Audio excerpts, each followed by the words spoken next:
Hey guys, welcome back to my channel, or if you're new here, my name is Jess. Today I wanted to film the Unpopular Opinions Book Tag. Okay, I think I've been here long enough that I have gushed about the things that I love, but I'm really in the mood today to talk about things that I don't really like, or unpopular opinions, if you will, because I just think it's fun, and I love watching these. I think that it's hilarious to watch people do this. I watched Coffee Chatter's video today, and I was like, you know what? I'm gonna do the Unpopular Opinions Book Tag. So let's just go ahead and get started, because there are quite a few questions on here, and I'm gonna take forever, so let's just begin. Alright, so the first question we have here is a popular book or series that you did not like that everyone else did. And that would have to be Winter Song by S.J. Jones. If you've been here any amount of time, or if you follow me on Goodreads, you'll know I hated this book. I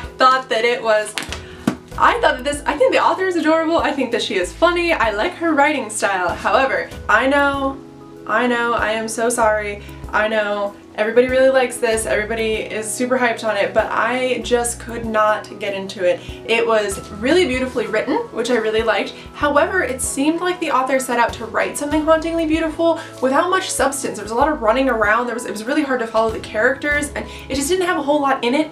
And after reading it, and I gotta be honest, I'll probably read the second one only because my tiny little mind needs to know how it ends, because the ending of that book was the only part of the book that I was like, oh my god, this is actually really good. Like, you got to know the Goblin King a little bit more, and you really just started loving him, and I was like, okay, now it's over and I'm gonna have to read the second one. But holy shit, if I could have skipped the first one, I would have. I think that it's worth the read if you want to read the second one like me. I think that the storyline is really cool, like what happens and where it takes place and things like that, but I don't know, it seemed like it had a lot of fluff in it. It had a lot of back and forth. It didn't have a whole lot going on. And I don't know if I was just like in a slump because I was coming out of my reading slump at the time or what, but this book was not a hit for me, and I'm really sorry if you loved it.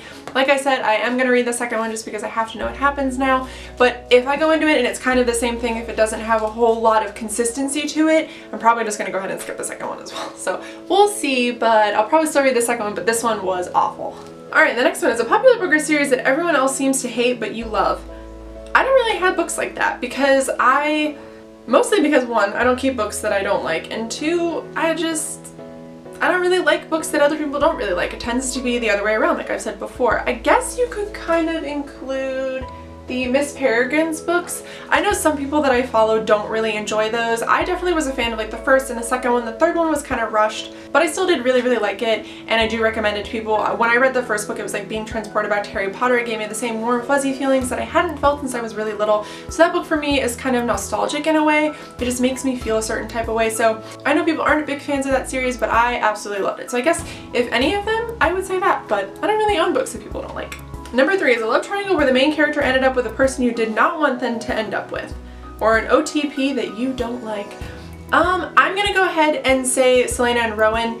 I love Rowan. I cannot get enough of Rowan. I think that he's a wonderful character. However, I want Selena with Kale. I know that that's kind of like backwards because I talk about how much I love Rowan, but I love Rowan as a character, as a person. I cannot get enough of him. I think that he is wonderful, but I don't really like him and Selena together. I know that they're like OTP for everybody, but I'll take Selena if it means I have to take her to get to Rowan, but I really wish she would have ended up with Kale. I think that they are much better suited for each other. Even now, later in this series, I'm sorry, I know people are like, you know, no spoilers here, but I know people say, well, now it's definitely her and Rowan. They are perfect for each other, but I still think her and Kale should have ended up together. Sorry. I know it's going to be a hella unpopular opinion, but I just do not like her with Rowan. I love Rowan, but I really want her with Kale.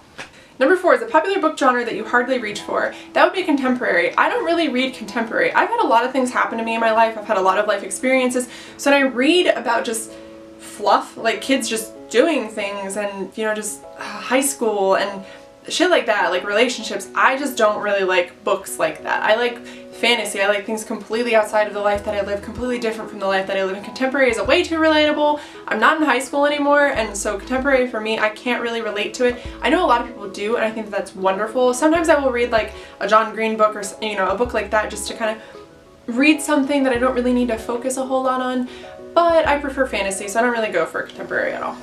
Number 5, a popular or beloved character that you do not like. Oh god, let's see.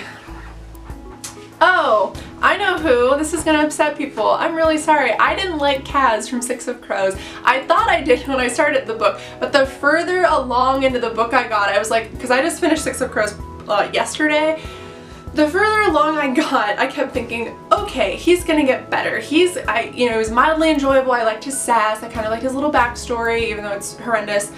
But I thought eventually he's gonna put money aside. Eventually he's gonna put money aside and really start caring for the people that he's around. But I swear to God, up until the last freaking page, he cared about money, and that pissed me off to no end. And before I kept telling myself, you know, he'll get better, he'll get better, he'll get better. Well, he didn't up until the end. Somebody told me I need to keep reading though, because in the second book he gets way better and opens up so much more. So I will be reading the second one. But if you follow me on Goodreads, you know I rated that book 3 out of 5 stars. It was not an unenjoyable book, but I wanted way more character development, and I really just wanted Kaz to like break down his walls a little bit. And you can tell, by the way, Lee Bardugo wrote it with Inej, is that how you say that? And Kaz's relationship. You can tell eventually the way all those stories go that he will. But in the first book, I do not like Kaz Brekker. I did not think that he was great. Now Matthias, however, is my little tiny cinnamon roll, my little giant cinnamon roll, and I loved him, but Kaz was not a character that I'm super big on as of right now. Like, at first I liked his sass, but further along you get into the book, you're obviously supposed to love him, and I didn't love him as much as everybody did, so we'll see how it goes in the second one. I'm probably going to pick that up next month. Number 6 is a popular author you can't seem to get into. I'm just going to say Rainbow Rowell. I'm sorry, I cannot read a Rainbow Rowell book to save my life. I have tried Fangirl, I was okay, I read the entire thing. I'm going to be buddy reading Carry On with a friend next month, but the thing about that is that's like a fantasy book, so it's not really contemporary, so it's a little confusing. Rainbow Rowell's contemporary writing, not a huge fan of. I have a couple of books that I'll probably never read by her, but I do keep them because obviously I want to support her because I think that she is a good person, and I do believe in that. Like, I may not like her writing style, but I've already purchased the books. I am going to keep them. I'm going to try to read them. But yeah, I'm not really a Rainbow Rowell fan. I'm super sorry. Number 7 is a popular book trope that you're tired of seeing. Examples: Lost Princess, Corrupt Ruler, Love Triangles, etc. I do not like insta-love. I think insta-love is so stupid. Especially as like a married woman, like, yeah, I liked my husband when I first met him, and yeah, we eventually grew to love each other, but holy shit, you cannot love someone within 20 minutes of meeting them. Sorry, I do not like insta-love at all. Number 8 is a popular series that you have no interest in reading. The Hunger Games, Divergent, I don't know. I just don't really want to read those because I think I would have liked them a lot better when I was younger. But they're just, I know too much about them. They've been ruined. I've seen like some of the movies, I've heard everything. I know like all the little love triangles. I know way too much about those books to sit down and read them and enjoy them at this point. I think that the storylines are really great if you are reading them and you're like gaining something from them, but I'm not going to be gaining anything from them because I already know everything that happens in those books. And number 9, the saying goes, the book is always better than the movie, but what movie or TV show adaptation do you prefer than the book? This is a little bit weird. I love Fahrenheit 451. Fahrenheit 451, second only to Weaverworld, is my favorite book of all time. I think that it is absolutely, it's just a stunning book. It is amazing. But if you're familiar with the movie Equilibrium, it is Christian Bale and Taye Diggs, I believe, and it is a retelling of Fahrenheit 451. Now, while I do love the book itself, I think the book is fantastic, the movie Equilibrium is just beautiful. It is made in such a way, I know a lot of people aren't really fans of it, but for me, I would say Equilibrium is definitely my favorite book to movie adaptation, even though it's not technically Fahrenheit 451. If you have read the book and you have seen the movie, it is literally the same thing, so I'm gonna go with that. Alright guys, so that is it. I hope you enjoyed this video. I love doing things like this. I mean, I like this tag too because I feel like you can like revamp it the further along you get in your life. If you like new books that you don't like, new series that you don't like, new, tropes that you don't like, things like that. I think that it is an ever-expanding tag, so I'm really excited to possibly do this later on in the future. We'll see. But I hope you guys are having a good week, and I will see you guys in my next one. Bye! If I was a question, would you be my answer? If I was the music, would you be the dancer? If I was the student, would you be the teacher? If I was the sinner, would you be the preacher? Would you be my...